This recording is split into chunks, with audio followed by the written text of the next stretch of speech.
welcome to all the Jaguar enthusiasts. The battery went on my camera on the last video. I was just about to say, just quickly that so like I said in the video, what we intend to do now is do my old chassis as a test piece, see how that works out, see how it looks when it's finished. You know, if it looks nice, the galvanisation on it. I mean, if it looks shitty, then I'll keep the powder coat. If not, and if it does look nice, I'll do the same process because I'm getting it for free anyway. He's having his done. He owns the factory, so it's no big deal. And what we'll do, as I say, is we'll weld it completely, everything, and sandblast everything, and then we'll dip it in acid, and even though it's brand new, just to make sure all the crap's out of it, and then galvanise it, so we'll end up with both of us with galvanised chassis. I'm not quite sure. I've done some checking and there's absolutely no reason why. There has been a few people that have done them in galvanised. I'm sure the anoraks or the diehards or the people that show cars wouldn't even touch galvanisation or being galvanised. But I mean, I'm not into show cars. I like to go and see them, but I'm not interested in showing the cars purely for my own purposes and enjoyment and touring around Europe. So yeah, I've got a couple of quick things here, and then I'm going to take over to the body itself, and I'll explain a couple of other things. So this is, I'll pick the camera up and I'll show you what we're up to. So like I say, this is what we'll do. We'll reinforce all this welding is good here, it's good there, it's brand new, but we will do each one of these and then sandblast it, like I say. So this is the XK 150 Bible.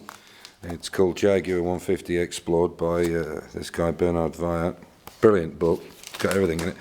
And this is exactly what I was talking about, this setup here, where you can see this bracket, which is that one there, which is the first pump. There's one sits here, and then a secondary on this one. And these pumps were put on to the S specification cars. Now the only difference, there was no styling difference whatsoever, nothing apart from the engine was different. Even the rear diff and gearboxes were the same, but the engine had triple carburetors and a straight port head. That was the only difference. So we're building our cars as S spec, so they're 3.4 S spec, even though the number will obviously be wrong because this is S83 and it was T, I believe, for an S spec. And the reason we're going to go for the two pumps is I've been checking on the history of this, and nobody really has a definitive answer.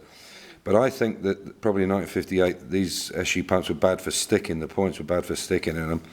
And I think because of the way they're plumbed together, if one fails, the other one will keep running.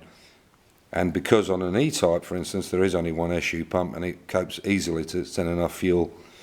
So I think that was the reason. I think it was probably reliability of them. Okay, this is the XK Gazette magazine, which it's an XK club in the UK, which is the same guy that runs, or it's the same people that run the E-type club. And I joined this when I got the XK. I've been in the E-type club about, I don't know, 5-6 years or something. And I used to write an article in there, 1,000-word article every month on a real-time restoration on this E-type here.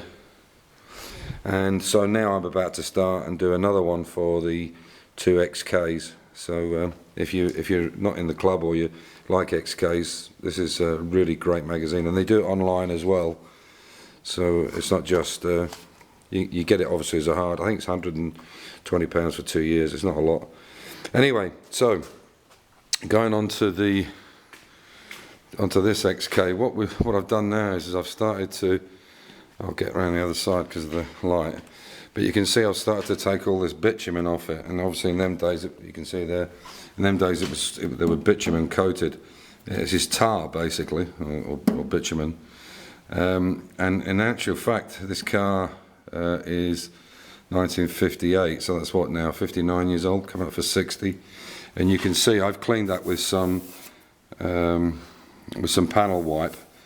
It was like that there. but I've cleaned it with some panel white to get rid of the tone. You can see that metal's as good as the day it went on. Absolutely incredible. Unfortunately, it's not the same on the inside. And the tile was good if it was applied correctly, but obviously if there was little dips in it, then the water gets under it, you know, like an edge like this. And you can see that here, for instance, you can see where it's come away, and that bit's quite nice, and then it's corroded underneath. So a lot of work to do to it, but you can see the original spot welds there. And so what I'll do is I'll get this all done, all this bit up the front. There's a lot inside the rear, the front wing, I should say. So I'm going to get all that done. And there's two reasons for this.